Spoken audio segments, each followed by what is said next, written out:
Well, not exactly the music I wanted to start out with, so I don't know what the hell happened. It's almost as if I opened the same wonderful theme music I used last time, and the file changed on me mysteriously and bizarrely. So, anyways, ladies and gentlemen, after a relative 2 week hiatus, not counting our special American Jelly Donut Spectacular live riff last week, Pull the Ultra Trigger has returned. And let me welcome in my co-host, Mr. Kaiju Noir. Hello, people of the internet, and it is good to be back in the land of Japan once again, where we listen to everything Japanese dubbed, uncut, fully subtitled the way God intended, my friend. But Kaiju Noir, all the original Japanese subtitles went into the Shadow Zone. Oh no! And they've been all turned into jelly donuts! Oh no, they're so delicious. Yum, yum, yum. And for some reason, all the guns have been turned into finger pointing. Oh my god. It's funny, now that you mention it, though, like, I don't know what happened. I opened the Ultraman Tiga Final Odyssey original soundtrack, and we had a really good theme song for the last show. But then when I pressed on the same exact minute mark, I got that slow piano music, so it was a little too fancy-dancy for this. Right now, I love Laura's comment right here where she says, I feel like I've been put on hold. Thank you, Laura. That's exactly what I should have said. we have Brayton saying, this music, Hallmark Films presents a very special Ultraman. Yeah, so next time I'll try to track down that really good what? Starring Rob Lowe, Kirk Cameron. Okay. So next time I'll just make an MP3. In the unforgettable performance of a lifetime. Is he still going on? No, Okay. That's just me. Okay, all right. You improv son of a gun. Anyways, we got Toku Punch Productions. Welcome to see ya. We got Warrior King Forever, aka Daniel, a friend of mine. We got Brandzant Films. He asks, "What is Ultraman? Who is Ultraman? Why is Ultraman?" We got Titan Goji, and he has a question for us. Hey. Somebody new that I see constantly at the Mad Perket's various late night live streams, Doomzilla. Hey, yeah. Doomzilla. Thank you for coming aboard. It's nice to see a familiar face who recognizes my familiar face. I'm the guy on the left. I'm in the stupid Ultra Trigger onesie. Okay, and Laura Fitkins. Thank you, Laura. That was hilarious what you said, Laura. So, okay, so yeah, hopefully more people will be showing up. But if not, this is a good crowd we got right here. So, big time. Yeah. So what? Andres, please explain. Yes. Since you're so good at explaining things, as opposed to me and my terrible problems with communication. Get it? Yeah, I was trying to say communication, but failed miserably. Ambiguity. Yeah, ambiguity. Hey, I said it. and there's Nick. To me, it sounds like the slow motion victory running song. Oh, what was that? What was that song called? The one I know it's from a movie, like dun dun dun dun dun dun. Chariots of Fire. Chariots of Fire. Yeah, I think that may be the movie, but for now we'll just call it the Chariots of Fire.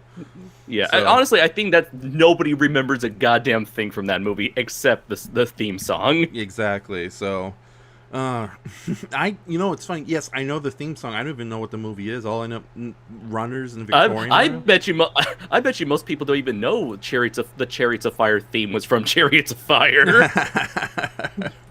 Okay, but yeah, Andres, since you're very good at explaining things, explain why Ultraman Trigger has been absent, and instead we had the obscure Pigmon ripoff D-Ban doing a high-end clip show.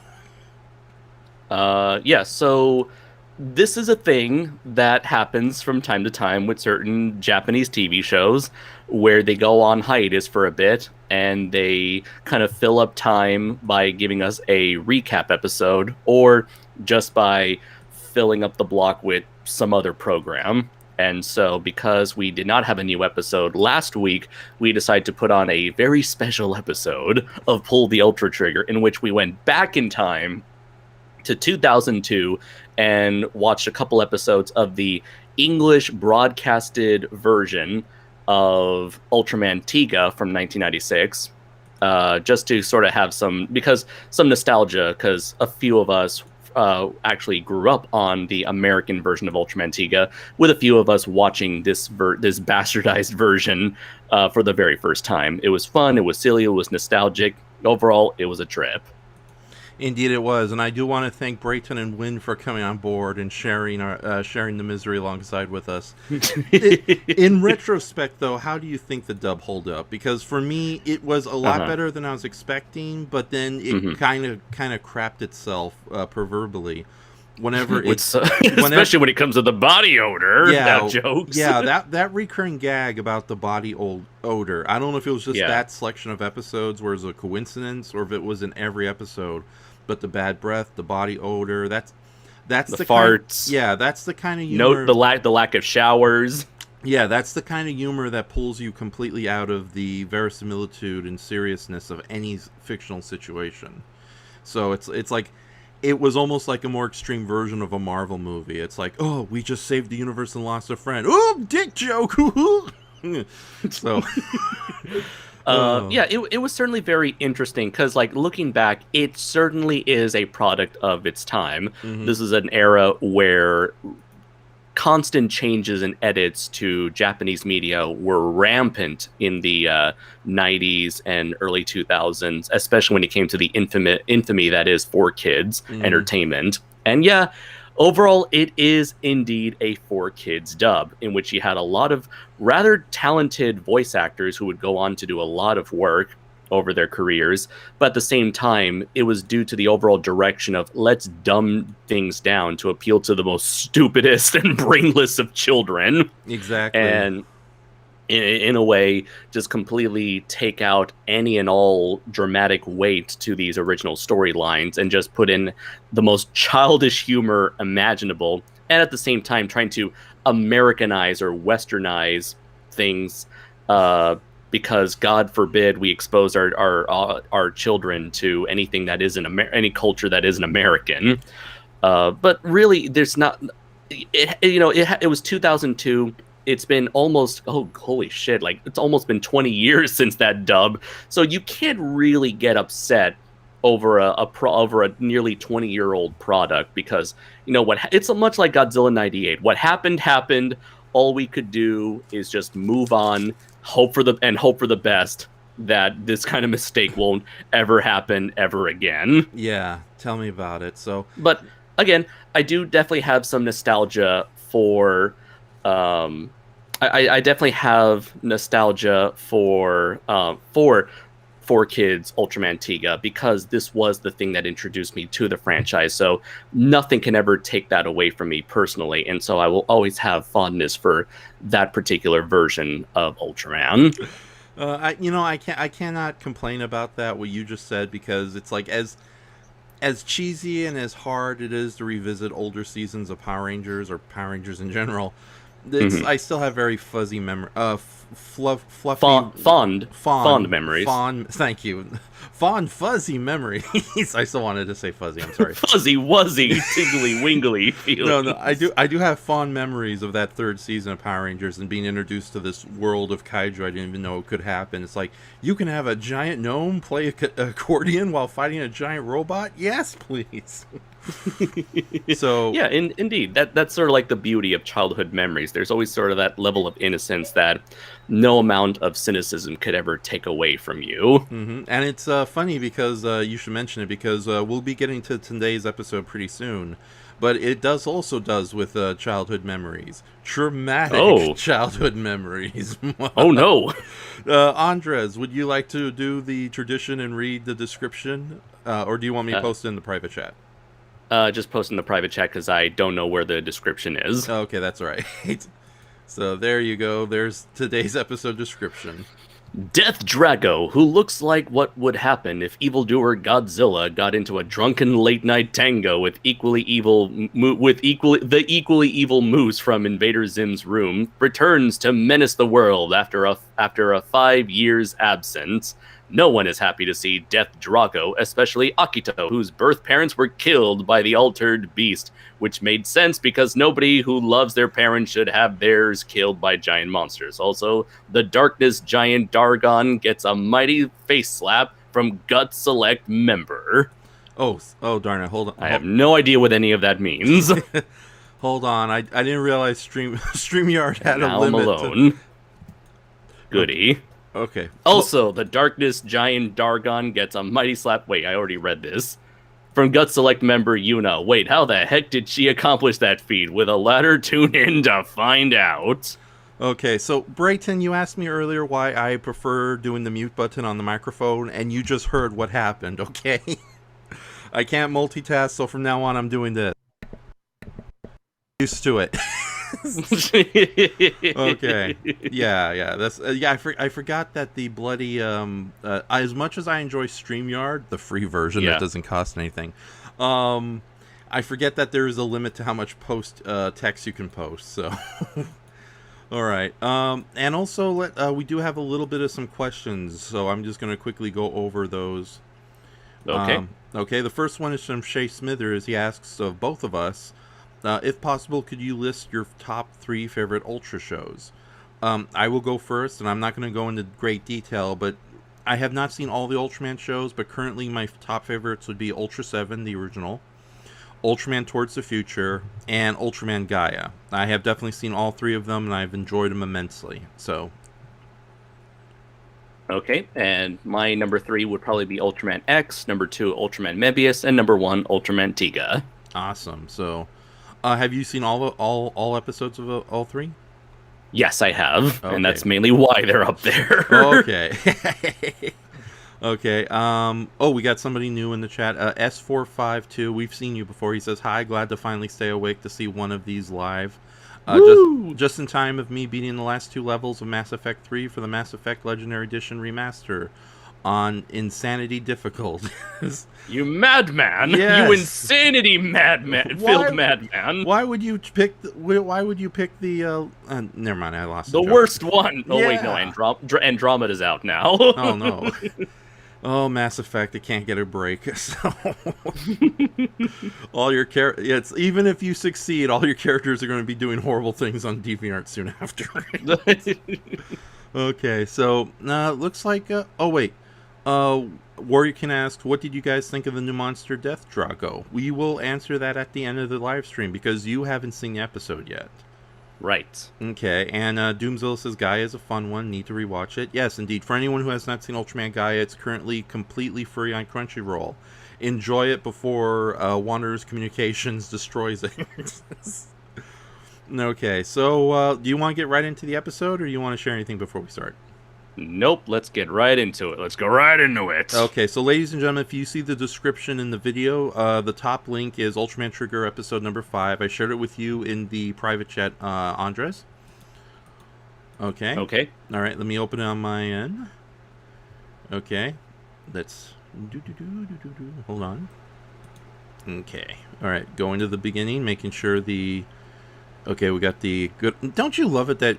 I love how Tubai Productions has taken on this official YouTube channel and ran with it like no other Japanese company has ever done before. Big time. They definitely... I have a feeling that it's mostly driven by their need for money. And so they probably realize, you know what? We're not really doing a whole lot of success here in Japan. So if we're going to survive as a company, we're going to need to try our damnedest to reach out beyond our international borders. Indeed. And yeah, honestly, they're doing a great job. The fact that they won one of those YouTube awards, and it was so cute to see one just float down to Ultraman, and Ultraman looking at it like, oh, hello, who are you? Imagine he just like an ultra blog. What's up, everybody? This is Ultraman 66 here, coming at you live with my 1 million subscriber plaque. Be sure to like, comment, and subscribe. That reminds me. Also, a little plug. Smash that like button. A little plug. This blog has been this installment of Ultra Blog has been brought to you by Raid Shadow Legends, NordVPN, Raycon, tanks, military battle War tanks, World of Tanks, Surfshark. Oh, God. What was it? Keeps for all those with balding problems. I haven't had hair since 1966. I can sure use it myself. Right, it was suspicious how Hayato would always wear a helmet.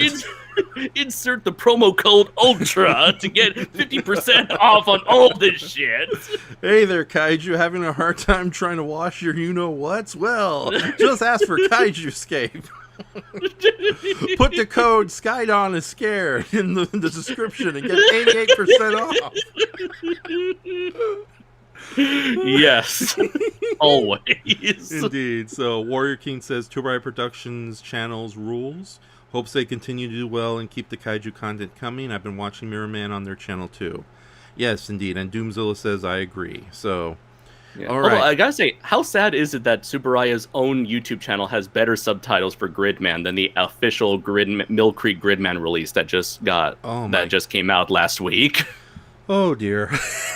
I have to wonder if that's the problem with Mill Creek itself or something got lost in translation.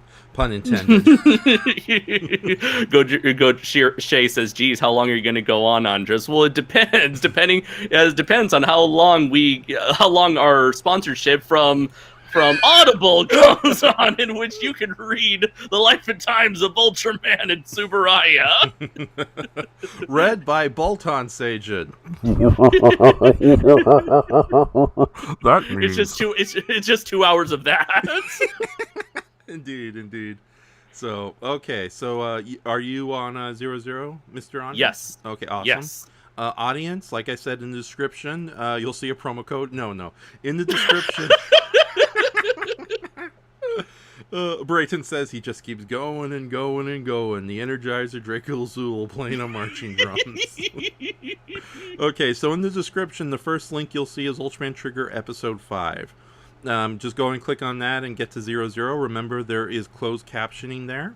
And while you guys get ready, I'm just going to do a quick shout out to Kaiju no Kami, who is doing his own weekly videos based on Ultraman Trigger. Although that's more bastard, he's copying it. No, I'm just kidding. We'll get him. We'll finish it first. Yeah.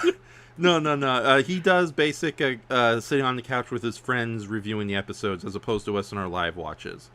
But yeah, definitely. Right. If you want to reviewing episodes of Ultraman, what a fucking loser! No, I'm just joking. I'm joking. It's a joke. Damn it. Not like us, sexy Chads. I'm surrounded by so many Bandai toys. I'm ashamed. Me too. Oh, God. So okay. What are we doing here? Okay, we've already been here for how long have we been making promo codes? Don't ask. Okay, all right. So Andres, are you ready? Yes. Okay. So in 3, 2, 1, play. Getting right into it. Media res, more like Kaiju wreck. Never mind.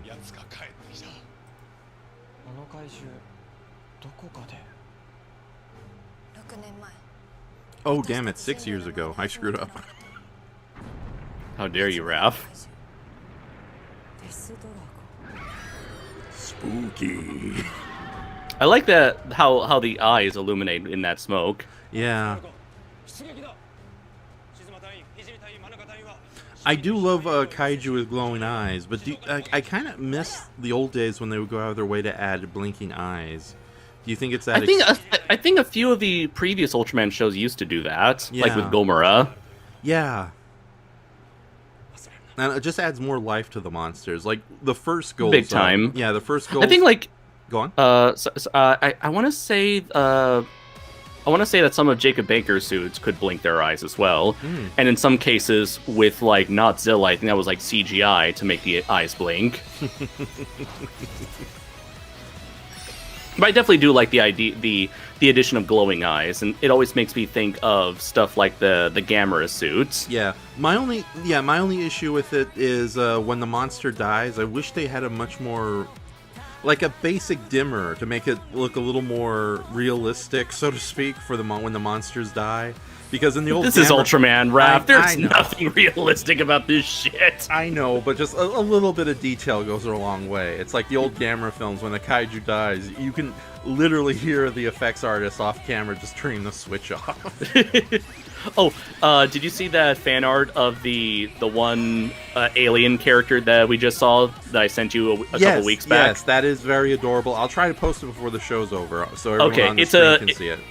It's a parody of that one scene from Powerpuff Girls where Bubbles was fighting a whole bunch of Ultraman monsters. So instead, it's this one alien who's like, "I'm not cute, I'm hardcore." Pull the trigger! Brayton, pull the trigger! That's probably what he's thinking right now in terms of ending his misery. I know. It's so sad. We got him back on the kaiju train with Starro, and then we showed him Ultraman Tiga. What's this wee business, Ralph? You're the one who invited him. No, he really, really wanted to come on board and do another riff. And then it's like, okay, I'll let you aboard, but I should warn you, it's gonna suck. And then it sucked. So... have you ever thought of going to one of these Ultraman expos, or do you think it might be a little... Kind of, but yeah, the whole thing is like, you can tell it's a lot of kids there, and I'm pretty sure I'd be uncomfortable being surrounded by a bunch of parents and children, and everything's in Japanese, so I probably wouldn't have the first clue as to how any of this would work. Yeah, although you could, dress in, Japanese school uniform with a blue jersey and a yellow cap, and just go like...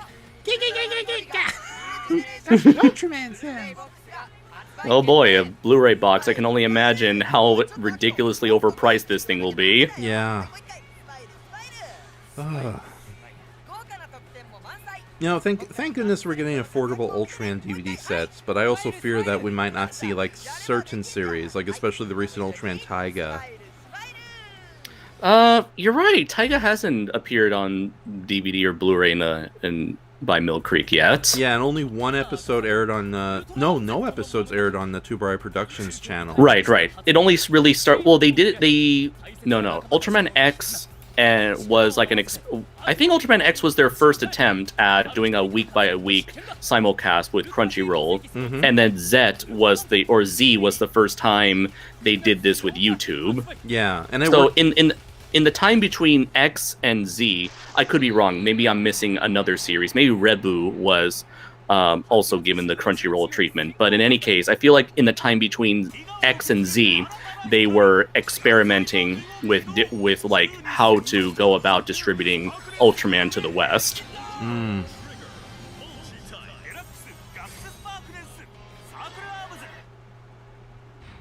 Akito's promise. If I wasn't separated by the special effect, I'd get you guys so good!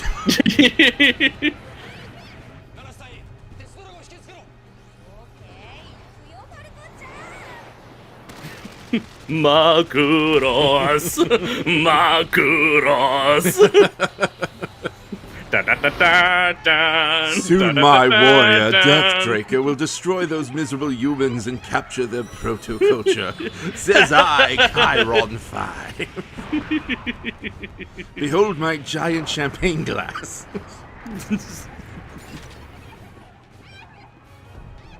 Chiron rocked. Uh-oh, Akito. Don't do it, boy. I probably mentioned this before, but I really wish that they made another Kaiju Busters video game, just not on the DS. Is that which was like, is that the one where you're chasing after monsters like Monster Hunter, but you're Science Patrol people? Yes, okay. They made two games on the DS.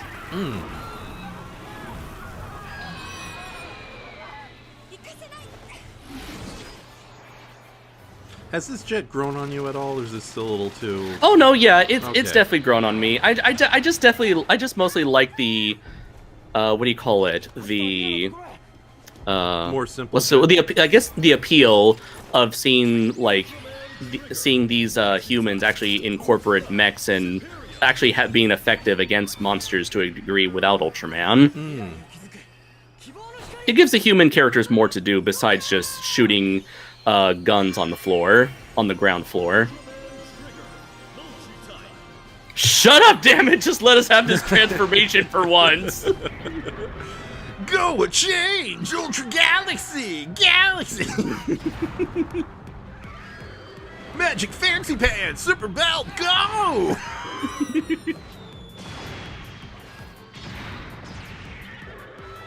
Damn it, Death Gargon, I'm gonna teach you a thing or two about social distancing. You're supposed to be 15 miles away from the city, damn it! Don't you know what you're doing? Don't tell me what to do, it's my run!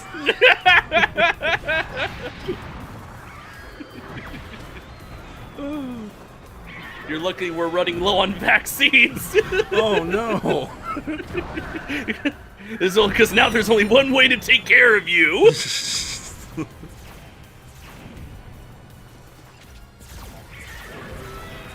Oh, that's a nice shot. Yeah.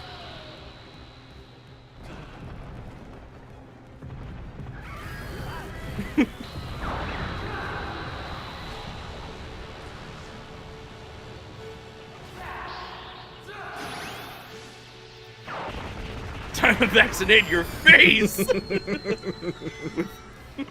Who wants a knuckle sandwich made of energy?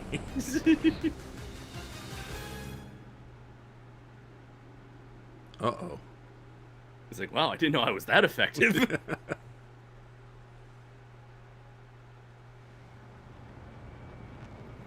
Well, I think the episode's over. Good night. Oh.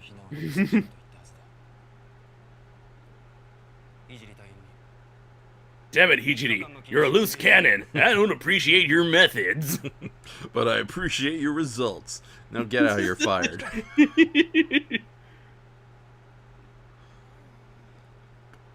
Poor little kid in the Metron costume. Yuna,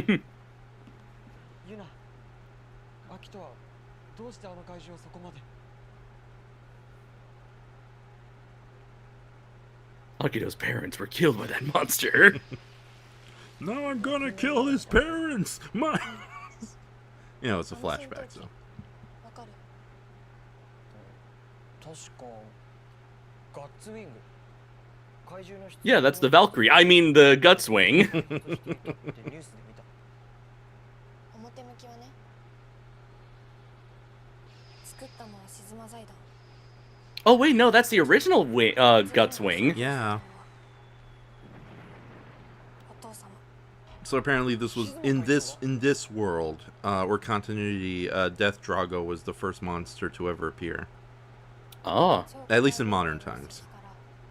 I keep forgetting there's a super ancient, ultra ancient civilization we got to deal with. 事件の対策を働きかけたけど相手にされなくて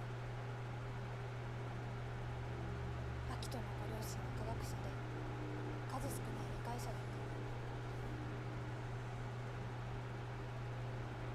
当時から天才と呼ばれていたアキトと一緒に世界を守るための研究に取り組んでい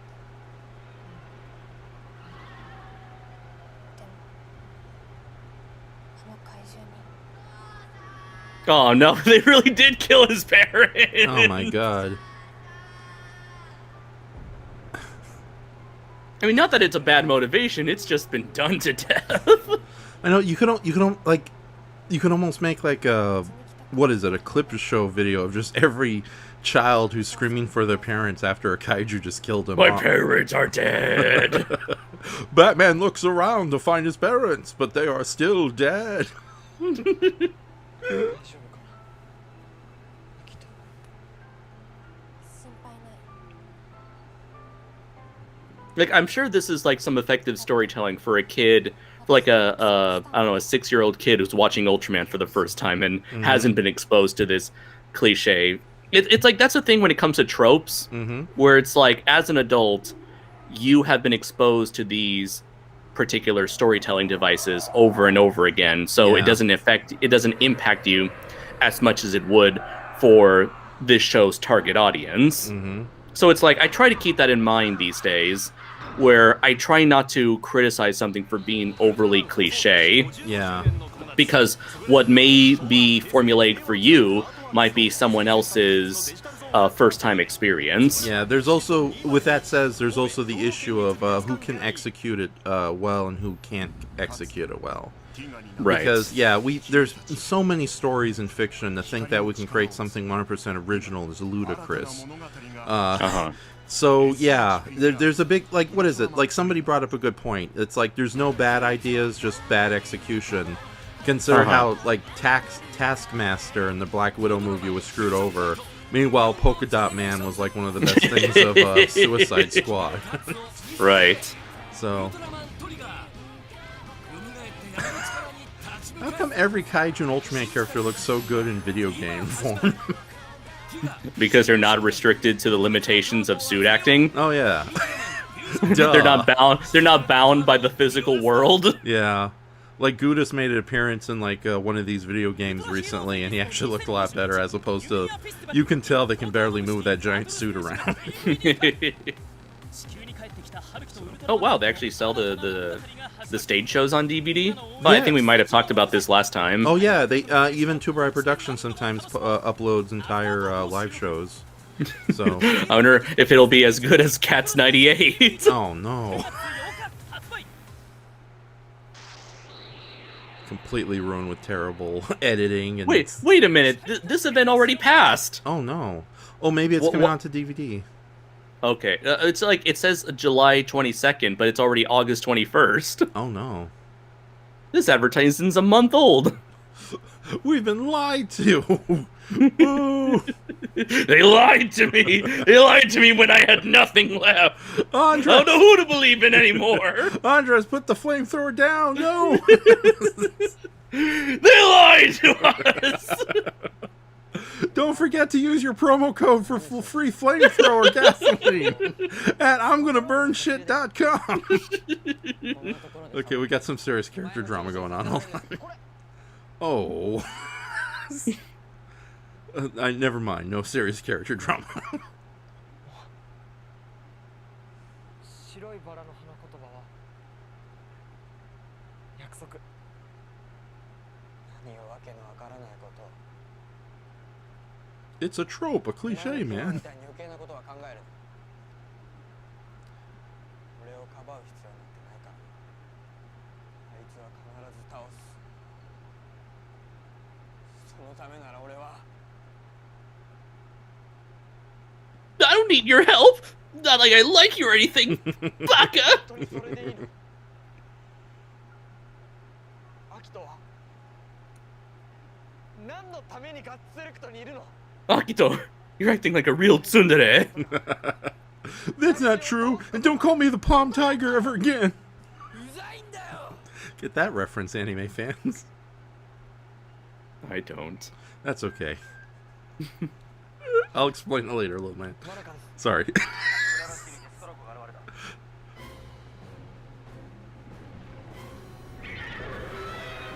T2 Judgment Day. Oh no, he's been smoking the devil's lettuce. Oh no. Why else are his eyes red? Uh-oh.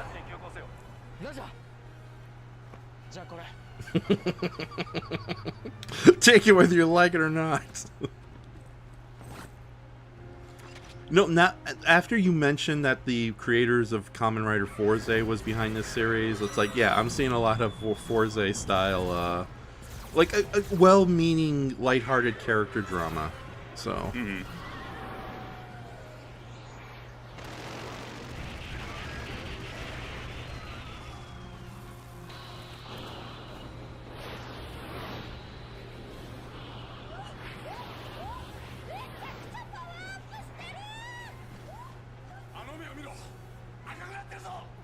Devil lettuce! They're bloodshot! He's drunk on power! I'm gonna eat a baby. I'm gonna play a piano. Reefer madness.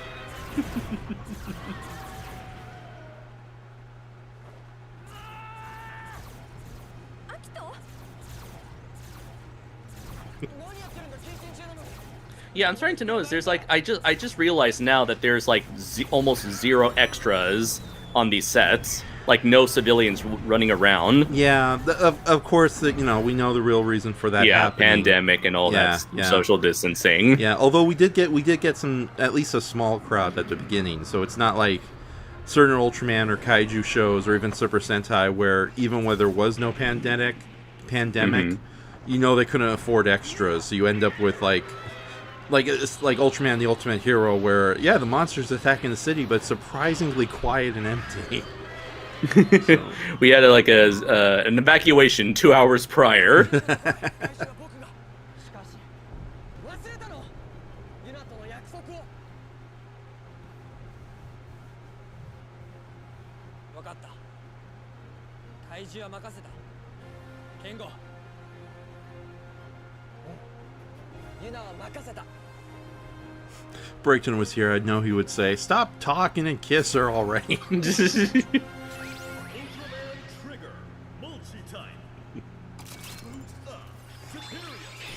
Promo code Bandai Select.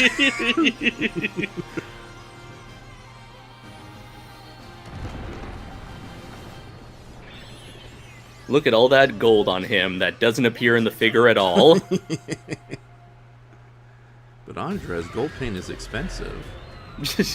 I do think after this you should show off the figure one more time. Just to show how bad the Ultra 500 figure for Trigger is. Yeah, I don't mind. Like, you'd expect, like, at the very... Because, like, they don't really paint their newer figures, especially, like, the Kaiju, but you'd expect them to actually treat the figures for the lead hero to be better than this. Mm-hmm. Especially when Tiga looked so good by comparison early on. Yeah. By that I mean the Ultra 500 Tiga toy compared to the Ultra 500 Trigger toy. Oh yeah. With its unpainted bare back. Yeah, his back is entirely purple. It's like something that Jobby the Hong criticized with modern Transformer toys, where they have like such large backpacks. They only look good from the front, but the back is a mess. And argue that toys should look good from all angles. Yeah. Plus, it's highly inaccurate. I don't remember a single episode where the Transformers or the Decepticons went to school and needed so much Crayola bars. Enjoying the show already? Well, you should. You shouldn't! So, for those who don't know, this Ultraman Imagination, it's basically a Japanese-based streaming service for all Tsuburaya-related content. It's kind of like the DC Universe, the equivalent of DC Universe's now defunct streaming service. With that said, do you think Ultraman Imagination is more affordable and probably doing better? I have no clue at all. I can't comment on that. Okay. I'm surprised that they actually are capitalizing on Gridman to include the series now in all their promotions. Well, I think that's only because the anime yeah. did it so Wait, exceptionally hold on. well. Let's see if you can see the Trigger's back. No, you can't see his back in this shot, nor in this shot, nor in that shot. Yeah, you can't see his back, his purple back. Yeah, if you turn all the figures around, they would all have in permanent marker saying "Get it done later."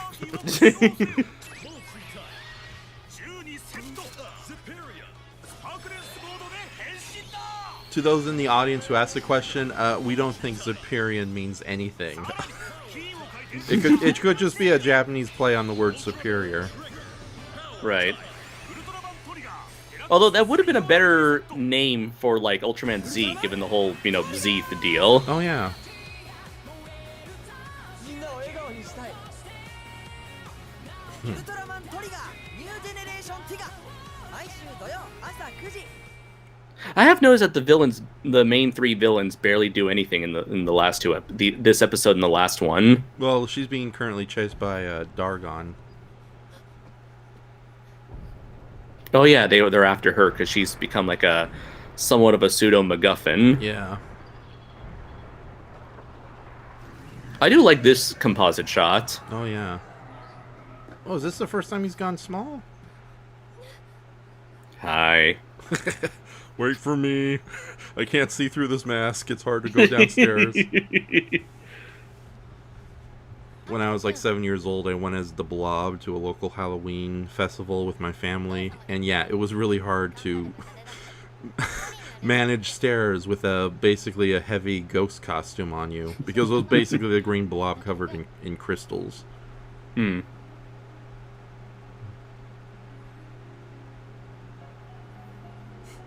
Stairs and Halloween costumes are the worst. 私絶対にこの世界を守ってみせる 約束する Like anyone can become the light. But only few people can actually literally do that. It's like everyone is special, but some people are specialer. That's why you're not Ultraman. Yeah. I do appreciate that in the Yeah. Ultraman Tiga Dyna movie, they made it clear that anyone can possess the light, and they play with that even further in later series. As opposed Oh, to really? the end of Ultraman Tiga, the show itself, where it's almost kind of a cop-out ending where kids power and only kids are the one that release the light. Well, I kind of get that idea where like kids are innocent enough to have possessed a greater level of potential / power than adults who have been corrupted by the real world and cynicism. Oh, I know, but it still comes off like kind of the half-hearted kids rule type nonsense that happens in Showa era Gamera movies. Oh no, trust me. Oh, yeah, okay. Growing up in the era like Nickelodeon, Uh-huh. there was nothing but that kids rule, adults rule Yeah. sort of energy. Yeah. I kind of prefer, like, if you're going to save the world, I kind of prefer stories where everyone kind of pitches in, both small and major ways. Hmm.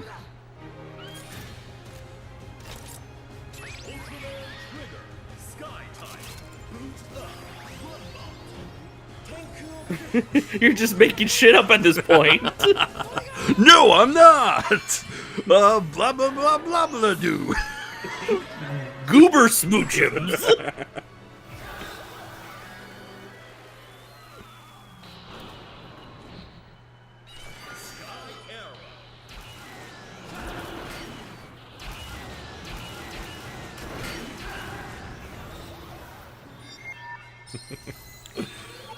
Write and describe in detail your blob costume. Later.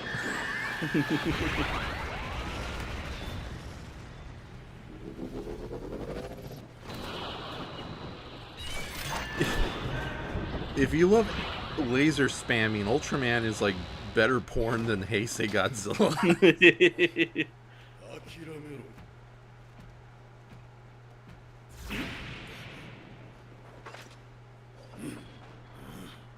いいだ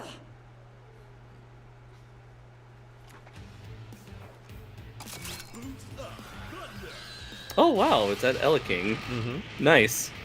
But wait a minute. What? Does that mean Eleking exists in this world? Mm-hmm. And wait, they just put in a the pearl eating whale frog monster in there. Gamakujira? Yeah. Wow, that's a deep cut. Like we see Elekine all the time, but Gamakujira, no.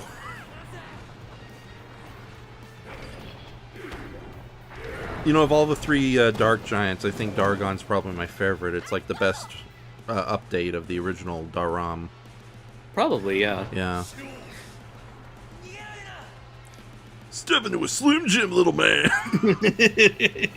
You're going nowhere. Oh, here it comes.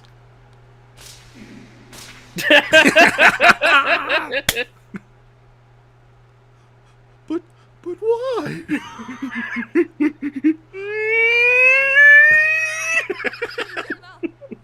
We humans won't lose to you ever. Which rhymes with smelly welly. It's already become an internet meme since this episode aired. You have spirit. I'll spare you this time, but it won't be next time. Wait, you mean it actually worked? Yeah. What? Poor Dargo. That's some great body language from the suit actor. That's what you get for acting to Mickey, Virginia. 守ってくれたね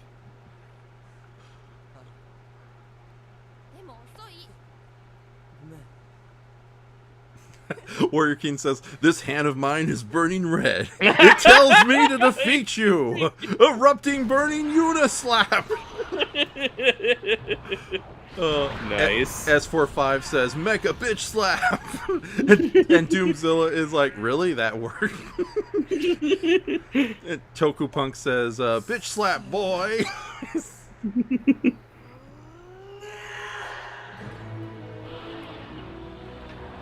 Oh.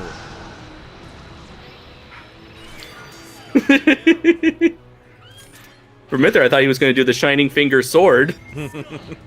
Yeah, especially with like the epic orchestral music starting.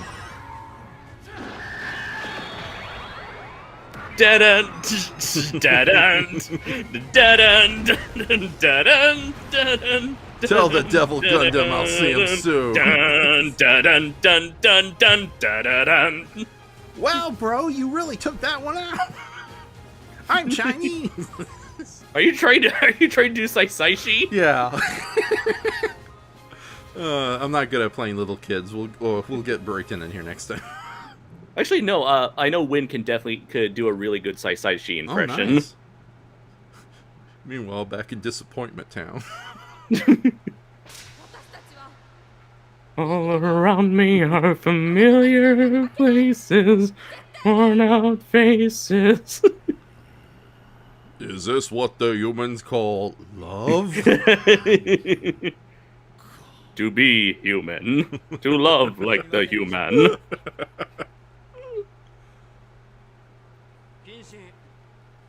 I don't think anyone's ever done that to Dargon before. He's never felt the touch of a woman before. Oh, great. Give it time, we'll be seeing Yuna Dargon fanships soon. Oh no.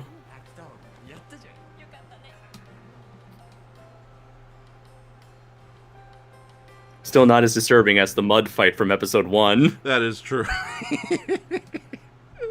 I thought this was a kid's show. No, Chimera. No means no. That was my favorite line you did.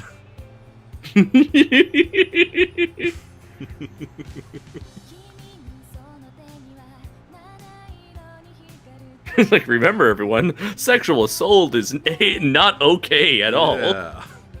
Even if it's coming from a gigantic alien woman. That sounded wrong. I apologize everyone in advance. I forgot what was the line that Sonic says in the Adventures of Sonic the Hedgehog. Oh yeah, that's no good. It's too late, Yuna. I have the high ground. Well, I have the bitch slap waiting for you in the low ground. Don't try it. What do you think of the ending song here? It's pretty typical of most Japanese shows that I've seen, animated or otherwise, Yeah. where the first one is just full of high-octane energy, whereas the second one is just more, like, soothing overall. Yeah. In fact, it's been so common that it's turned into a meme in recent years, where it'd be like, anime intro, ah! Anime outro, ah. Yeah, somebody said once that it's deliberately done to get the little kids calm, but I don't think that works. Let's see, what's up? Recognize that monster? Because I don't. Yes, it's a repainted version of Gigaloss, named Santa Delos. So it's he's basically a robot monster. So I see. And where did the monster from this episode come from? So Deathdrago is a brand new character, but the costume he's made from has been reused several times as other monsters. I know he was Smoggle from Ultraman Taiga, and then that costume was repurposed into Helberus for later series. No, I'm trying to think. Yeah, first off it was Smegro, who was like a weird water monster. I'm probably getting the name wrong. I think that one showed up in Ultraman RB. And then in Ultraman Taiga, it was redone as Helberus. I can hear the clicks. I know you're going to go on the Ultraman Wiki right now. Oh, no. I was actually going to look up for the anime intro-outro meme that I'm going to share with you on StreamYard if you want to share it online on the stream. Yeah, so let me go back to the main title card because I had it's funny how during the credits they showed the credits in the ending sequence. They were showing the slap all over again. Right? It's right. Like they know exactly what people are going to remember from this episode. Yeah, Doomzilla says, I can't believe they're recapping with that bitch slap. Let's see, looking over the comments here from the during the time that we were Okay, yeah, watching. You do that while I try to post up at least the little meme images you shared with me earlier. Okay, let's see. Going over here. God, there's a lot of comments. Oh yeah, go ahead and be selective. You don't have to read all of them. Oh, of course, yeah. Okay. I'm just very appreciative of how much fun these people had. Oh yeah, definitely. Our audience had while we were watching this, because I wasn't paying attention to the chats at all. Oh yeah, we were watching the episode. Let's see here. Let's see. Oh, so Warrior King said, Tsubraya's YouTube channel rules. Hope they continue to do well and keep the kaiju content coming. I've been watching Mirror Man on their channel too. Awesome. Let's see. Warrior King said, they're that bad, eh? Damn, now I'm afraid to watch my Blu-ray copy that finally arrived in the mail. Oh no, Warrior King. Oh, you misunderstood. Yeah, apparently the Gridman subtitles are all from Toku HD, and they're not the best. And despite Mill Creek promising a new translation, it's pretty much like 90% the same subtitles. They're not even the subtitles, the superior subtitles from the Tsuburaya channel.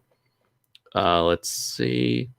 Tokupunk says Tsupro is Chad at showing their Ultra shows worldwide. Toei only has 2 episodes of every Rider shows and blocks Sentai and do nothing to promote Rider and Sentai. Yeah, that's Toei for you. I think maybe because Toei is more successful than Tsuburaya, they don't feel it within Japan. They don't feel the need to advertise their stuff or promote their stuff in the international market. Yeah. Or they don't feel the need to rely on the international market as much as Tsuburaya, and prefer to keep things traditional, because to do anything different would require actual work and effort on their part. Yeah, also it feels like after the success Tsuburaya Productions had with their YouTube channel, Toei was like, I want a piece of that pie, and then of course they copyrighted themselves into oblivion on the first day. That was hilarious. Okay. Warrior King says, Enshoma and Kaiju Noir versus Kaiju no Kami, the monster melee no one asked for. Bring it on! Bring it on! Tokupunk says, I believe Kaiju no Kami was here once. Yes, he was. Yeah, he was. I think it was like episode 2 or 3, I think. I think it was if I had to make a bet, I think it was episode 2. That's when Shay sold us out. Damn you, Shay Smithers! Be gone, you bearded gentleman. Let's see here. The Tokupunk says this intro is amazing, but Z and Taiga have way better ones. Let's see. I always appreciate whatever animatronic features they add to the kaiju's faces to make them more lifelike and expressive, says Warrior King. Mm-hmm. Let's see. Going down here. And now it's time for Buy Our Toys! Buy Our Toys! Let's see. Warrior King says, Enshoma, don't be silly. If Andres sneaks into the show, he should dress as one of the monsters. Shay says, oh, so you don't speak much Japanese to your students when you teach them? Yeah, barely any Japanese, because it's my classes are meant to practice English, not so much teach English. And what better way to practice English than to engage in conversations? After all, I don't work for a school. I don't work for an English school. I work for an English conversational English school. Right. By the way, the whole point is to get them to practice English, not so much teach them. But I do teach them a bit, and that's where my limited knowledge of Japanese come into play, where I tell someone this is a noun, this is a verb, this is an adjective. I would try to explain that in Japanese. Yeah. By the way, I was going to make the joke, you go on stage dressed as one of the monsters, and I go like, wow, that's a very short Red King. Well, come on, I'm among Japanese people. We're all roughly the same height. Oh my god, don't say that. Why? It's true. I'm the one that lives here. They've accepted me as one of their own. Doomzilla says, has anyone made complaints towards Mill Creek for the crappy subtitles? Oh, you betcha. Yeah. Let's see. By the way, I have the fan subbed versions of Gridman currently, so if you wanted a folder, keep me in mind, Daniel. Warrior King. Let's see. My plastic toy will totally stop this 50-meter monster. Let's see. Warrior King says, no such luck. I must narrate everything. Galaxy. Trigger's gimmicks are proof Supero got bored of copying O's like they did for G'd and Z'd, and now they copied W. Okay. I don't really see the W comparison, but all right. Let's see. Oh shit, Deathdrago has been taking his vitamins. Akito, the gun doesn't work. Let's see. Going down. I do think Deathdrago looks better with both antlers. I know the missing antler is meant to drive home. It's the same one that killed Akito's parents, but still. Warrior King says Akito is Batman. Let's see. Tokupunk says, OMG, his parents are killed. I didn't see that coming at all. It was in the description. Let's see. So the cards unlock characters in the video game. Interesting. Yeah. That's pretty much how these like arcade games work. And you're usually seen outside of Toys R Us's and occasionally at arcade machines. They got some for Dragon Ball, for Kamen Rider, for Ultraman, a whole bunch of stuff. Gundam even.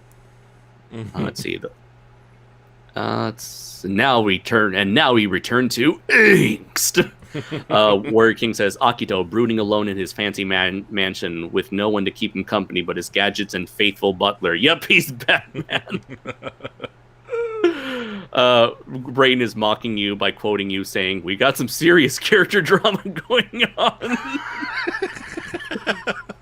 We got some serious character drama in the house, in this dumb kid show. I mean, a serious adult science fiction show. Now on to Polka Dot Man's trouble with his mama. And we got Paul Tackett in the chat. Who also suffered at the hands of his crazy mama. Let's see. Looking over. People are commenting on the red eyes. Let's see. Tokupunk's really hating on this episode. Let's see.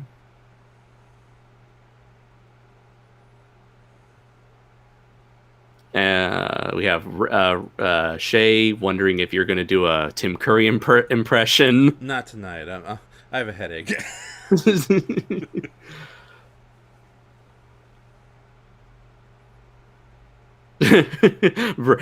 Brain Ellen King. Unfortunately, Ellen Keane is stuck at his mansion, and he's currently canceled due to how ill he treated his employees. Let's see. Some people earlier were talking about the scene between Kengo and Akito being a little somewhat homoerotic, and Brain responds to that by saying gayish moments in a long-running series where giant fit Japanese men in skin-tight rubber suits do flips and shoot laser beams. Ridiculous. Thank you, Brayton. Let's see. Warrior King says Toei is more successful than Tsuburaya. I thought Ultraman was doing better than Kamen Rider and Super Sentai these days. Well, here's the thing. Ultraman, from last time I remembered, was Ultraman has had the most significant growth than Kamen Rider and Super Sentai, but Kamen Rider and Super Sentai, last I checked, still made more money. In fact, I wish I had the stats on hand with me to check them out, but I do know that profits, Ultraman is becoming more profitable, while Kamen Rider and Super Sentai have become less profitable over the last couple of years recently. But I don't know where they stack up against each other. But I still think Kamen Rider is still the number one most technically the most profitable of the big three. You think that might also tie into the fact that Kamen Rider is like the most unapologetically toyetic of the three franchises? Sorry, probably. I think that might be the case. Okay. Oh, Warrior King says, I do find this you see, Tokupunk says, no, actually, Sentai and Rider are a lot more popular and successful than Ultraman. Yep, okay, yeah, so he confirmed it for me. Okay. Warrior King says, I do find it distracting sometimes when the ending theme of an anime is super chill or upbeat, especially if the episode had been really dramatic or intense, like half the cast dies. This is why I always love the JoJo endings. The JoJo endings are like another level entirely. Mm-hmm. Oh, I shared the meme earlier. It's not on the screen anymore, but of Kermit I the saw Frog. that. Yeah. Let's see here. S452 says Toys R Us. That's a name I haven't heard in a long time. And yeah, like I'll keep repeating this for every one of these streams. Toys R Us is still a thing in Japan. By the way, before we move on, speaking of toys, I'm showing the picture of the Tiga and Trigger toys from the front. Okay. And here they are. Do you want to put up any setup before we go to the horrifying revelation of what's behind them?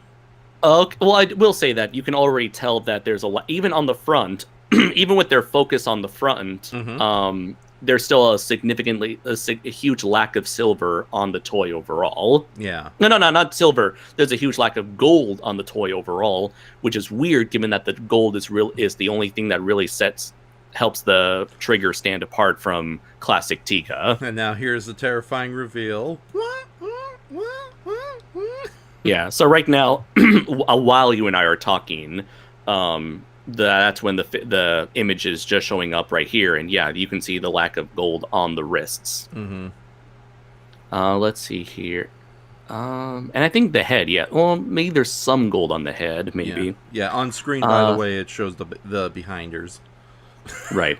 Warrior King says, speaking of Gundam, do either of you play Gundam Battle Operations 2? I played Battle Operations 1 for a bit on my PS3 when I first moved to Japan back in 2016, but I haven't played Battle Operation 1 nor 2 since. Let's see. Do you guys think the episode would do better if the episode had focused only on Deathdrago and left out the Giants of Darkness? No, I think this was like a good enough balance between the two.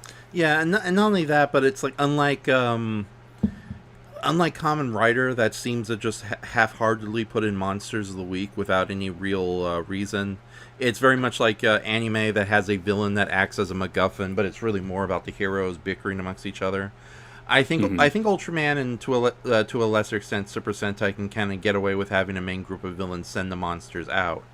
So I don't mind the 3 Darkness Giants that much. Although, yeah, I think Deathdrago would have been a little more interesting had he just been an independent agent. With that said, we were asked earlier what we thought about Deathdrago. Oh, sorry. Okay, so I finally found the numbers. So, Kamen Rider had actually made 28.9 billion yen in the last fiscal year. Super Sentai only 5.2 billion yen, and Ultraman has made 8.6 billion yen. So, to reiterate, Super Sentai 5 billion, Ultraman 8 billion, Kamen Rider 28 billion. Shit. So Kamen Rider leads the pack by a wide margin, while Ultraman is doing almost twice as good as Super Sentai. So actually, yes, Ultraman is more profitable than Super Sentai. Yeah, but Kamen Rider is still number 1. Which is a shame because at least Super Sentai and Ultraman, they at least try to do something with the television shows, unless of course you get a really crappy producer and writer behind it. Cough, cough, Go Busters after the first 5 episodes. Cough, cough. So I'm sending you an image of the report, the financial reports for the last couple of fiscal years on Facebook, so you can share it on the stream for everyone to see. Okay. Do I post it on the stream itself or just the link in the chat section? I just told you for you to share on the screen. Wow. Okay, so ladies and... Oh, wait a minute. Did you send it by Facebook? I just said I shared it to you on Facebook. Pay attention, Rap. Think, Rap. Think.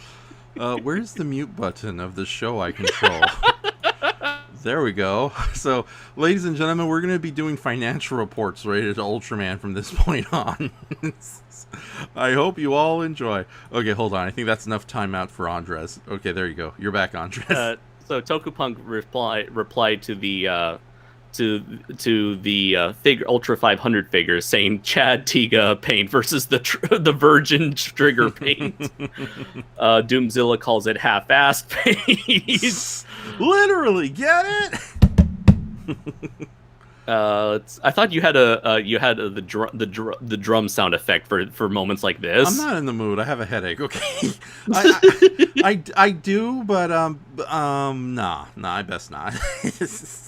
Doomzilla says he's playing Gundam Extreme versus Full Boost on. Cool, awesome. I'm still waiting for Extreme versus 2, which came out like several years ago. I don't know what's taking them so long to release that game. Yeah. The last Gundam Extreme versus game I have is I think Gundam Extreme versus Full Boost. That's it. S452 says supposedly Toys R Us is planning on making a comeback in North America next year. If the new articles are accurate, well, let's see what happens, because this was, I think, before coronavirus was a thing. Ooh. Tokupunk replied to him saying Toys R Us is coming back, but only at Macy's, sadly. Never imagined that.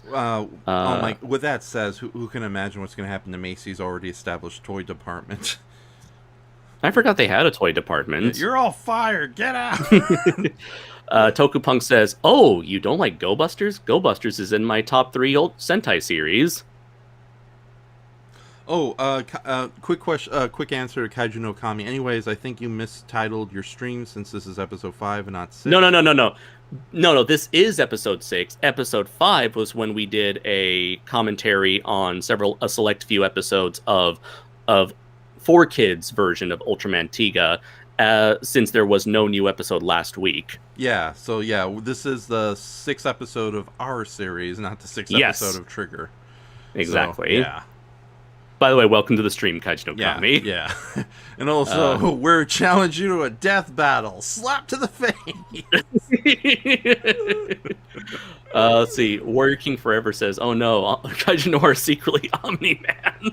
No. You said you want to reply to Tokupunk on your thoughts on Go Busters. Oh, did he ask a Go Busters? No, I was going to ask what we thought about Deathdrago earlier. So right, but you were going to respond to Tokupunk when he says, "Oh, you don't like Go Busters?" No, I don't. It's a series that you obviously could tell had a lot of behind-the-scenes problems because it showed up in front of the camera. And it was one of those unfortunate shows where it had a great idea, but instead of like doing anything with it, it just kept repeating the same motions over and over again. Literally, like every 8 episodes was the same story arc repeated, and repeated over and over again. We got a little bit of variety when they did a brief crossover with Space Sheriff Gavan, or one of the Space Sheriffs, and they introduced the villain, the Space Rhinoceros. But then it just went back to doing the same thing over and over again. And also the lead writer of that series, I don't know her name, but I really don't like her because she's pretty terrible at writing these characters. Again, just going to the like episodic motions over and over again, repeating the same story arcs over and over again. And she's a bit of a authoritarian-minded person too. So none of the bad guys are given much depth. And if they are given depth, it doesn't matter. They're going to be killed at the end of the day. So there's a lot of things I don't like about Go Busters a lot. And and even though a lot of people say Super Sentai is always better than Power Rangers, I think it's a give or take depending on what season, what series. And I honestly think, even though it's not one of my favorites, in fact, neither version of the show is my favorite, I think Beast Morphers did a better job with the material than Go Busters did.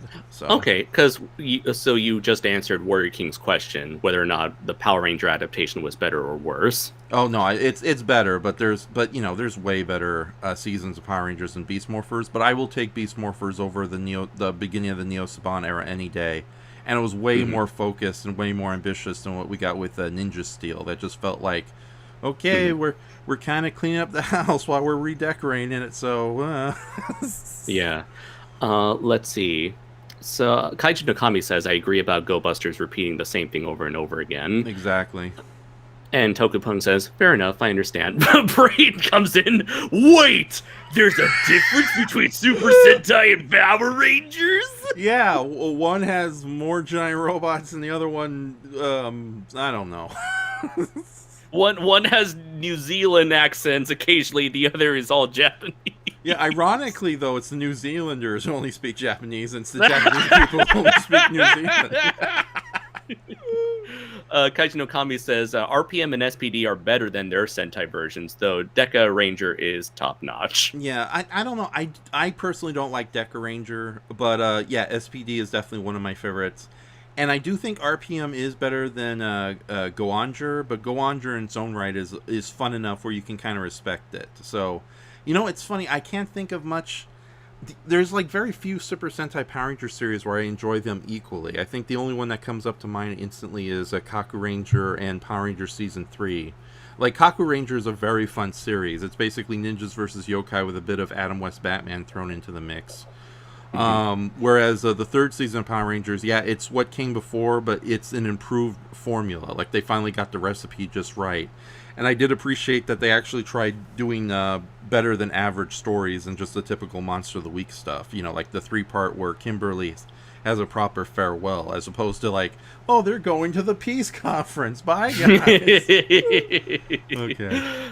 I guess to give some, since we've had this image of the fiscal years for the Kamen Rider, Super Sentai, and Ultraman franchises up for a bit, I do want to give some context as to when, even though it says 2021, even though 2021 isn't over yet, the 2021 fiscal year ended in March. So the Japanese businesses, all their fiscal years ends in March and during springtime, because the start of their next fiscal year starts at the same time as school year. So the reason why is because when college kids all graduate in the spring, they all join the majority of them become salarymen, businessmen. They all join, a bunch of corporations. So that's why for the 2022 fiscal year, that's going to end in March/April of 2022. Right. And as you were checking out in that image I shared, Kamen Rider was doing pretty damn good up until recently with the airing of what was it called? What was the new Kamen Rider called? Kamen Rider Saber? Saber. Yes, Yeah. yes. That was the one that single-handedly killed their momentum with kids not even wanting to bother even buying the toys. Yeah. Meanwhile, Super Sentai has been on a major decline, consistent decline over the years, while Ultraman has had the opposite effect, with it having a steady increase year by year. Yeah, and it's a shame too, because Super Sentai, at least it's attempting to try to do good stories in the last couple seasons, and I do appreciate the ambition they're doing with the current Zekai Ranger, or Zekai Ranger, Zenkai, I believe. Zenkai, yeah, with its interdimensional stories and robot people trying to get along with human people, while there's an even worse robot army out there.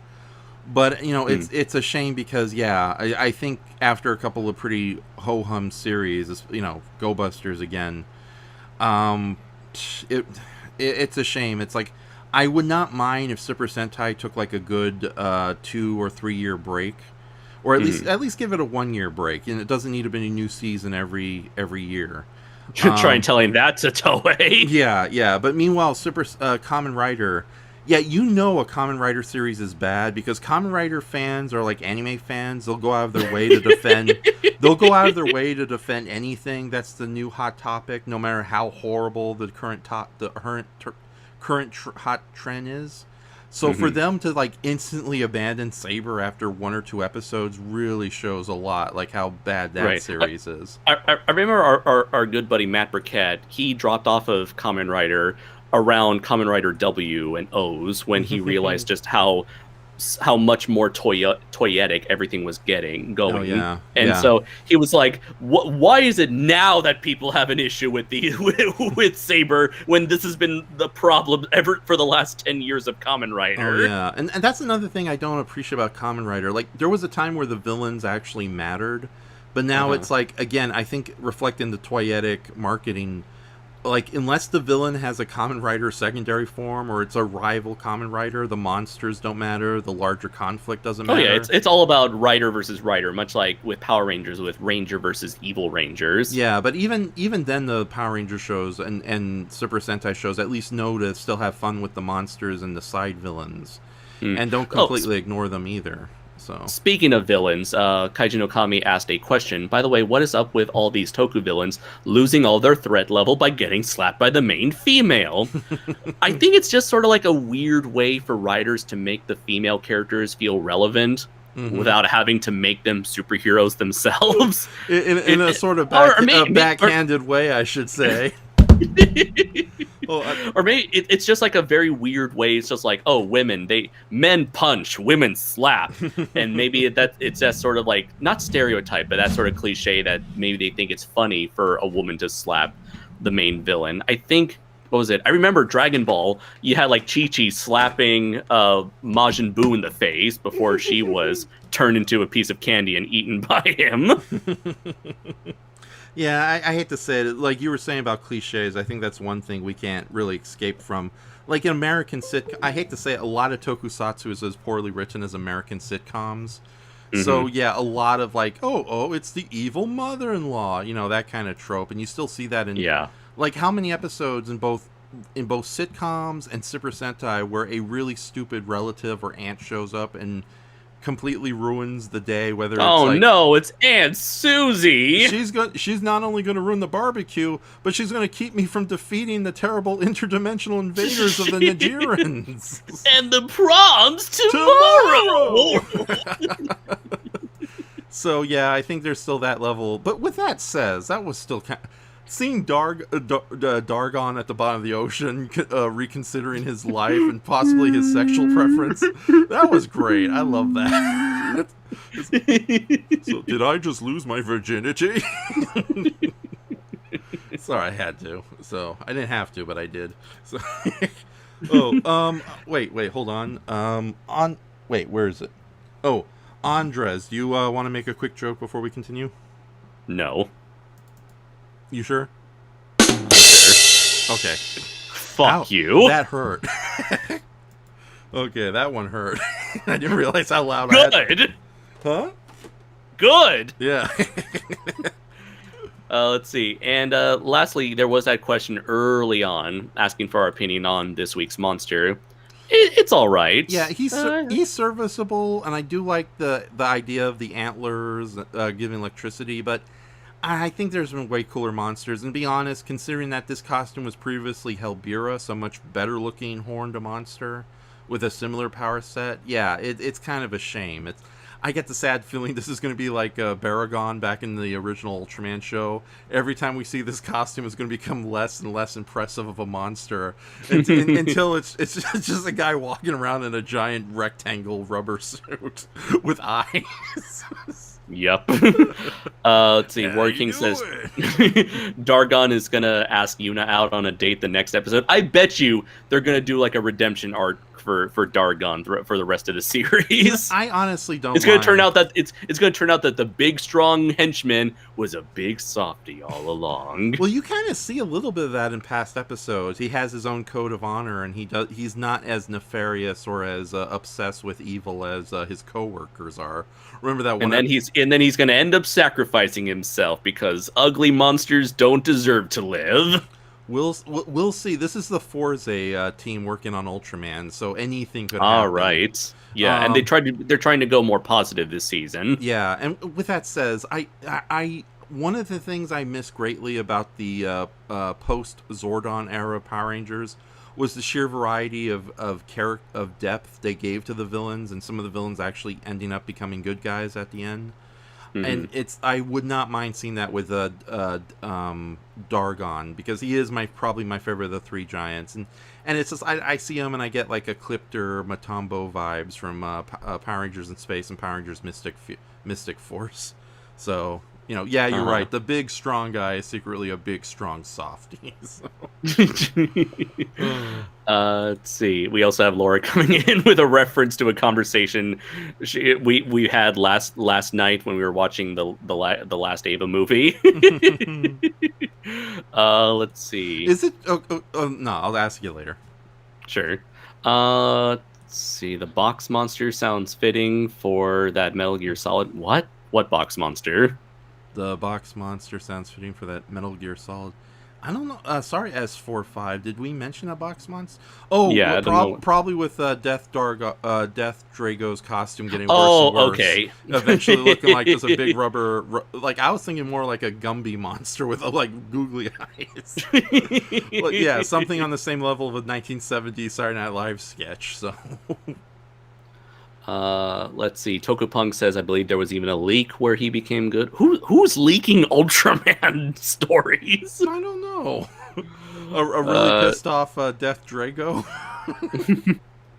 Warrior King says, I do agree that Darrgon was already established to have an honor code. If he does redeem himself, I hope he lives. Yeah, same. Yeah, why not? Laura also said, shit, I forgot vampires. That's failing. Rib shot machine. Oh, no. Failing. Rib No. shot machine failing. It wasn't supposed to be like this. No. Damn you, vampires!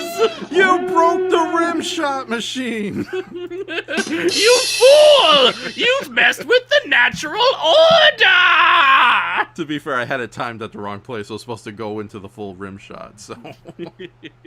Warrior King says, sorry if I've asked this question before, but which Tiga monsters do you hope will show up in Trigger before it's over? Like top 3, top 5, etc. I know Kaiju Noir like Silvergun, same here for me. Yes, I would definitely love it if Silvergun were to return. Hopefully maybe Sakuna Oni as well, given that Tsuburaya really seems to like this character. If the Planet X Asia figures anything to go by. Let's see, Goldress would also be cool. Gagi even. What was the one that was like a giant spaceship that transformed into a monster, Ralph? Oh my god. I think that was I know that was from the 4th episode. Yeah, he had the Gigan claws as well. Lizigadron or something like that. Damn it. I know these monsters, I don't know them. So, hold on. Let me You're the one who you're obsessed over their height, so you should know their names. Yeah, but it's not one of the ones I really like. Okay, hold on. Okay, Ultraman Tiga Kaiju. Thank you, Ultraman Wiki, for being like much better than Wikizilla. So screw those guys. Ligatron. What a simple name for what a simple monster. Yeah, Ligatron. Yeah, so the Ligatons. Yeah, so that guy. Yeah. So off the top of my head, those are a couple of Ultraman Tiga monsters I would really love to see make a comeback. Yeah, for me... There was also, like, remember there was, like, a giant ancient robot statue thing that was in a 2-parter that was, like, at the bottom of the ocean? Oh, yeah, hold on. I know exactly who you're talking about. I'll get their names in a moment. The... Mm-hmm. The Gobnu. That they were a really cool robot race. There were like multiple hollow robots that could merge together, become various other robots. We haven't had any aliens in this show so far. So I would also like what was it called, the Kiriloid? Oh yeah, those jerks. Yeah, the Kiriloids. Yeah, great designs. I would love to see them also return. If they improve their characters over the snotty Camp Betterton 1980s. Jock and Jockettes for that personality that they had originally, I'd be more than okay with them coming back. But yeah, they have great designs. I like the backstories, but their attitudes were just, it was like, oh yes, father bought us a world-ending car, making us better than you. Wait, you mean to tell me you don't like it when bad guys act bad? No, I do appreciate it when, villains being pure evil villains. And in a lot of these Toku shows, there's a good mix between, nice, fairly sympathetic villains and just pure evil bastards. But no, the Kiriloids literally came off as like a bunch of smug bastards, like bad guys should. No, I just think they were kind of lame in that regard. It's like what is it? They talk about how inferior Ultraman is, and yet they're the first ones to flee the Earth when the darkness comes back. It's like, give me Boltons, give me Mephiles or Yapul. It's like those are some evil bad guy aliens I could get behind. It's like, sure. With that says though, I would like, speaking of aliens, I would like to see the Raybeaks come back because they had a simple but cool design. Oh yeah, was that the one where like Ultraman had a human-sized fight with them? Yes, and the Raybeaks themselves were loosely inspired by the Tingus, and I'm a big fan of crow-based monsters, period. So yeah, I would really like to see the Raybeaks come back, because they were very fun villains. Sure. Yeah. I know Kaiju no Kami definitely agrees there in the comments. Yeah. We had Brayden who says, unlike Wikizilla, Ultra Wiki is not run by tight-knit groups of temperamental 12-year-olds. It's run by a tight-knit group of 12-year-olds who keep their facts straight.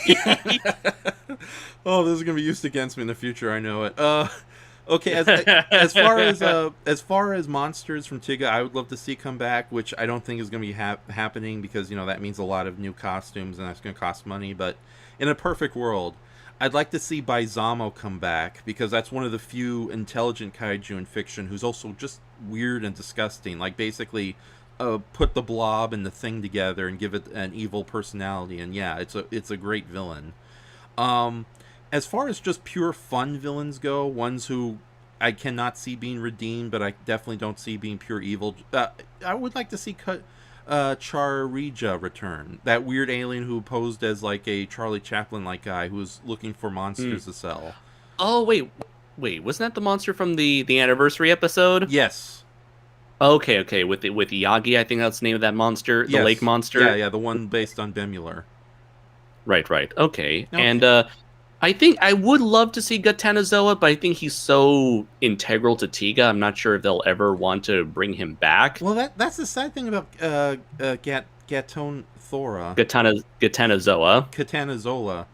He is like a major villain of the original series, but I think in this day and age they're just gonna like stick with the 3 Darkness Giants. But yeah, he has a really great design. I know the character has been completely forgotten because he has an off-camera appearance in the Kaiju Girls Black movie, where it's it's not him resurrected as a little girl, it's his daughter who goes and tries to destroy the world, and he just happens to be waiting for her in the other dimension. So,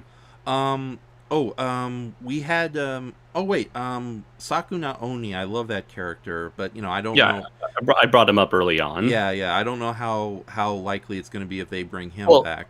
I mentioned that they recently made a figure of him through their Tsuburaya's collaboration with Planet X Asia. So I'm thinking they must have some fondness for Sakuna Oni if he's the only Ultraman Tiga monster that has gotten a premium collectible figure like that recently. Yeah. So, and I think that's it as far as returning monsters go. Although, oh god, I'm trying to think of another one to throw in there. I do agree on. Kaiju no Kami suggests the fish monster with a head on his chest. Oh, yeah, he was a lot of fun. Leilons, Leilons.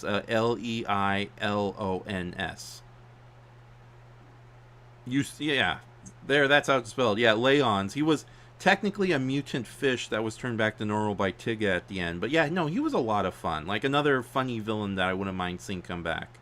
So, yeah, and Melba. I wish we get a proper return of Melba as opposed to just like Golza with Melba's armor. So. Right.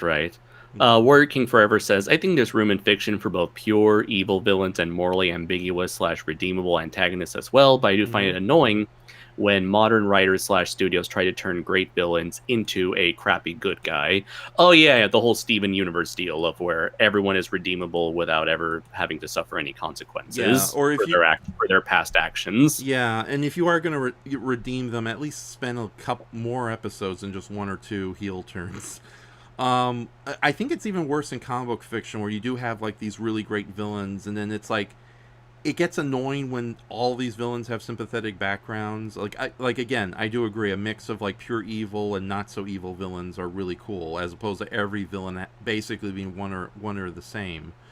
But I think it's even worse when you do take a generally cool thug of a villain or just a straight monster and try to turn it to something that it completely isn't. I think that's why I think more people were more upset with that with Taskmaster than they.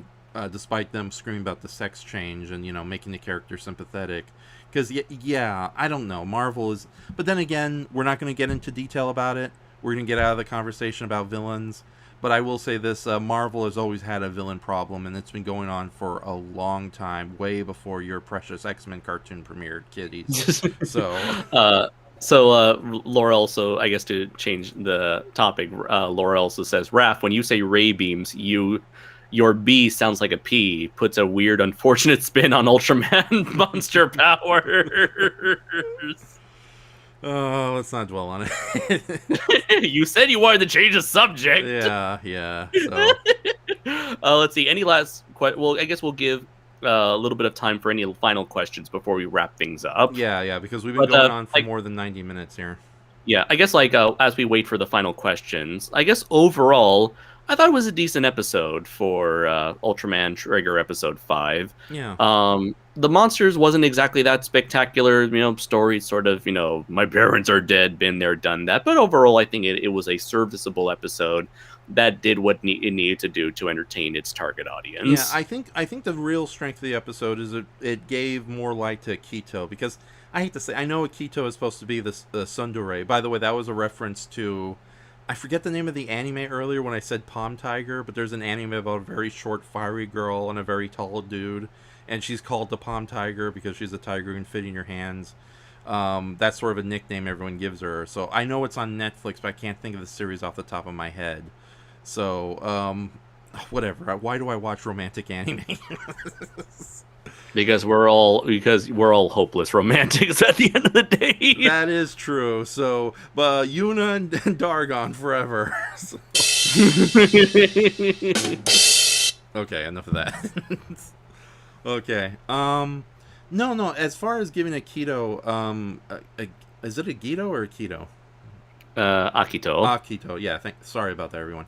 Akito, more character development. I did greatly appreciate the episode a lot, and I prefer characters working together than at each other's throat. Although I do hope it's not a recurring thing where every episode Akito and our lead hero has to come to grips over every little terrible thing that happens. So, but yeah, it was a pretty decent episode, to be honest.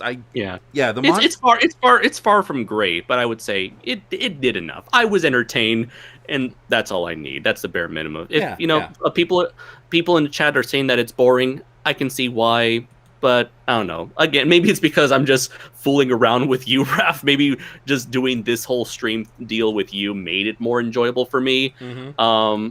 But hey, that's how I experience Ultraman. Exactly. So, and other than people like Kaiju no Kami, no one's really doing Ultraman on YouTube anyways. So it's like, I know our show is incredibly basic. But yeah, it's like there used to be like Ultraman Explained, but that channel hasn't posted anything new in 3 years at the very least. And vintage, and there is vintage mock dense vintage henshin stuff, which tends to be more significantly more produced. Mm-hmm. And I know he does take his time with his content. Right. And no Brayton, we're not answering that, okay? So, well, I don't yeah, I don't know if that's meant as a no, Brayton. Like, yeah, the real world sucks, but we're trying to keep this all light, and this is a light, fluffy, happy show, damn it. Where flivorous things happen, because yeah, let's not get into my political leanings, ladies and gentlemen. So yeah, this is a show about pulling triggers and slapping monsters. Yeah. No, not again! Andres, save yourself! Oh God! Ripshot machine failing.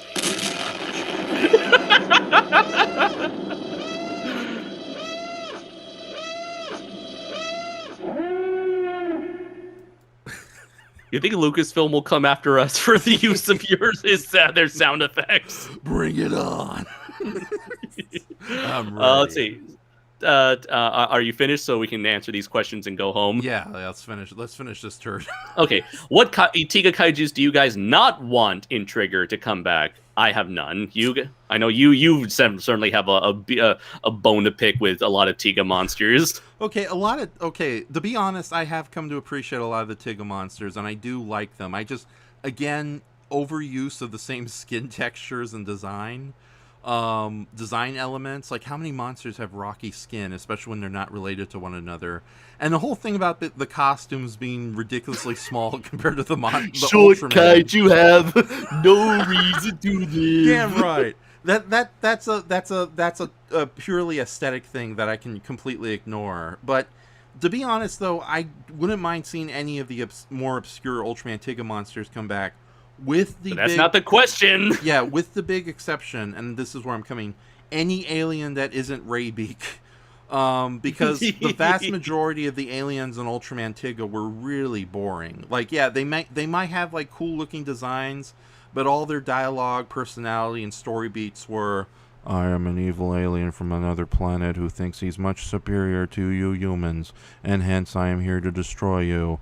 Look at my completely indifferent face, suddenly make an evil smirk. So that's why I mentioned Raybeak and Chargira, because those were like the only two aliens I thought were interesting and enjoyable enough characters, as opposed to like, I'm here to destroy you. I am purely free from emotion. Evil smirk. You know, that kind of stupid bullshit. So yeah, any alien that isn't Kajira or Raybeak can go jump off a cliff for all I care. So.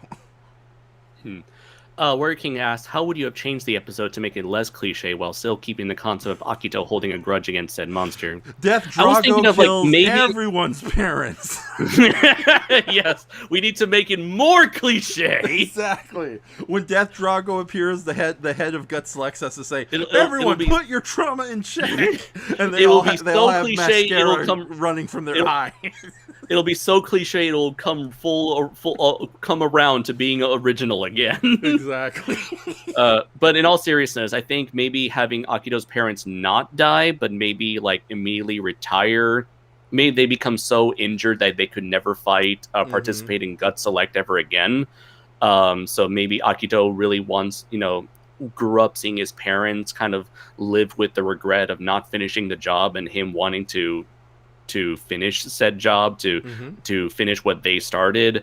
I don't know. I thought it'd be more interesting to incorporate his parents. I know they probably don't have the budget or they don't have the resources to add 2 more characters to the cast, but it'd be cool to see his parents alive, but sort of like in a disheveled state where they're like, oh, we couldn't have finished the job back then, but we do have high expectations for our son, and maybe having those high expectations for Akito as a new generation Gut Select member could add a bit of like pressure on him to do his best and maybe add some depth and complexity to him.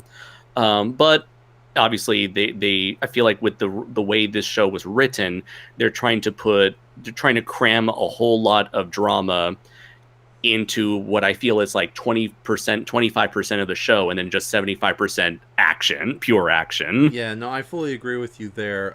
Or rather, 25%, B plot, A plot, 25% B plot, the whole stuff with Yuna, and then 50% pure action. And so I feel like having a more complex backstory for Akito would have required more screen time. And that's simply not. I feel like that's not what the producers are prioritizing with this show here. As I've noticed, from episode to episode, everything's been 25% A plot, 25% B plot, 50% action, and I don't think they're gonna change that anytime soon. Yeah, although thankfully they did kind of tone it down with the extreme action. Attention deficit disorder mood of the first 3 episodes, where they were just introducing all the toys at once and throwing them in our faces. So, did that make any sense, or did I just ramble off? I'm just trying to pay attention to the comments here. Okay, all right. Brayton, no. No, Brayton, no. Let's see. Tokupunk says, YouTube Buster Core said, we need more people like Vintage Henshin who look into the history of Toku and less white toy reviewers who stream about Power Rangers. Oh, with that says, in the description, ladies and gentlemen, I'm from now on, any kaiju videos of interest that I want to share with you guys outside the usual mainstream Godzilla nonsense, it's going to be on my blog site. So as you can see there, there's one article says kaiju videos for August 9th, 2001 and August 22nd, 2001. And if you go there, you'll find a really neat listing of kaiju, tokusatsu, and other giant monster adjacent videos of interest. So just so you guys can like expand your horizons outside. Tonight will the monsterverse, that kind of nonsense. So. Okay. Who would win, Ultraman or the Spinosaurus from Jurassic Park 3? We know we could talk about Singular Point, but no Singular Point exists here, son. Because that's a dummy dumb doo-doo show for dummy dumb doo-doo people. Now I'm going to take my boomerangs and take on a million. Oh no! Gojira Shea also said, Andres, do you have another episode of Fully Endorsed coming soon? Still need to see the last one on JoJo Part 1. Yes! Always. Okay, and we do have all your links in the description too. Your Primal Warriors, Draco Azul, and Comixology on Amazon, and of course your main Draco Azul Facebook page. And Twitter. Now I'm also on Twitter as well. God damn it! At PW_Draco Azul. Right, and of course there's my various links at DeviantArt, my official Facebook, my official blog, and my Patreon if you guys want to throw a couple bucks my way. So, that's money, not Deathdrago and his antlers, damn it. Okay. Kaiju no Kami's one last question for Kaiju no Kami. Which Toku franchise is your favorite overall? I would say Power Rangers because it's the one I'm most sentimental about, but I'm going to go with Ultraman. No, wait. I guess Godzilla because that's like the big thing for me, but aside from Godzilla, I'll go with Ultraman. I am tempted to do Ultraman too, and I have...